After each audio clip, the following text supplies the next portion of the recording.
दिन पहले प्रतापगढ़ में एक दलित बेटी जो नर्स के रूप में काम करती थी, बलात्कार करके हत्या कर मौत के घाट उतार दिया। अभी 2 दिन पहले मैं फतेहपुर का दौरा करके लौटा हूं। वहां पर भी इसी प्रकार से 28 साल के नौजवान को दबंगों ने पीट पीट के मार डाला। यही नहीं, आजमगढ़ में एक नौजवान की पुलिस कस्टडी में हत्या हुई और घटना को दिखाया गया पैजामे के नारे से उसने फांसी लगा लिया। इस तरीके से आज सरकार गुंडाराज की पराया बन गई है। पूरे प्रदेश में कानून व्यवस्था नाम की कोई चीज नहीं रह गई है। पूरा प्रदेश जंगल राज बन गया है। गुंडे, माफिया, अपराधी सत्ता के संरक्षण में बेखौफ होकर कहर बर्पा कर रहे हैं। सरकार गूंगी बहरी, अंधी मगर तमाशबीन बनी हुई है। इन गुंडे, माफिया, अपराधियों पर कानून कार्रवाई करने से बचता है, क्योंकि कहीं न कहीं उनको सरकारी संरक्षण प्राप्त है। और माननीय मुख्यमंत्री जी हो, हमेशा हवा हवाई फेंकते रहते हैं। आज जो मूलभूत प्रदेश और देश की समस्या है, न उस पर नजर प्रधानमंत्री की जा रही है, न मुख्यमंत्री की जा रही है। आज इसीलिए इस यात्रा के माध्यम से मेरी मांग है केंद्र और प्रदेश सरकार से कि हिंदू मुस्लिम मस्जिद में मंदिर खोजने और औरंगजेब के प्रकरण उछालने से समस्याओं का निदान नहीं होना है। लगातार माननीय मुख्यमंत्री जी जैसे लगता है इस क्षेत्र में पीएचडी करके आए हैं।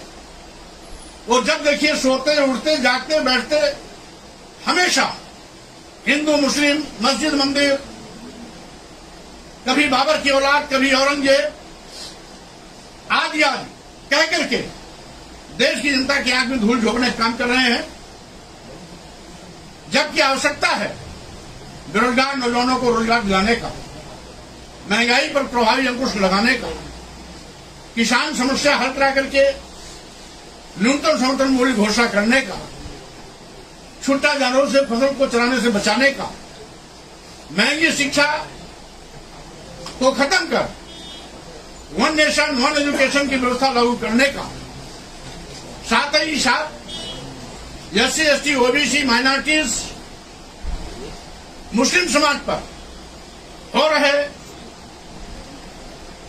धर्म और जाति दुर्भावना से ग्रसित होकर जुर्म जाति अत्याचार पर प्रभावी अंकुश लगाने का, आरक्षण व्यवस्था को 100% अनुपालन करने का, और साथ ही साथ जो सरकार कहती है सबका साथ सबका विकास, तो सबका साथ अगर लेना है तो जातवार जनगणना कराना आवश्यक है। जातवार जनगणना सभी का करा करके आबादी के अनुपात में सबको आरक्षण दे दें, जिससे कि भर्ती में किसी प्रकार की धांधली का गुंजाइश न रह जाए। इसी के साथ ही साथ जब भी चुनाव होते हैं, उपचुनाव हो या आम चुनाव, ईवीएम पर उंगली उठती है। तो अगर ईवीएम पर उंगली उठती है, लोकतंत्र पर उंगली उठती है, तो स्वाभाविक रूप से निर्वाचन आयोग और भारत सरकार को इस पर पहल करनी चाहिए कि जहां से ईवीएम की शुरुआत हुई, जब उन वेस्टर्न कंट्रीज में ईवीएम को लोगों ने बाय बाय टाटा कर लिया और बैलेट पेपर के माध्यम से वोटिंग सिस्टम शुरू कर दिया, तो यहां पर भी ईवीएम से मुक्ति दिलाकर बैलेट पेपर के माध्यम से वोटिंग करना चाहिए।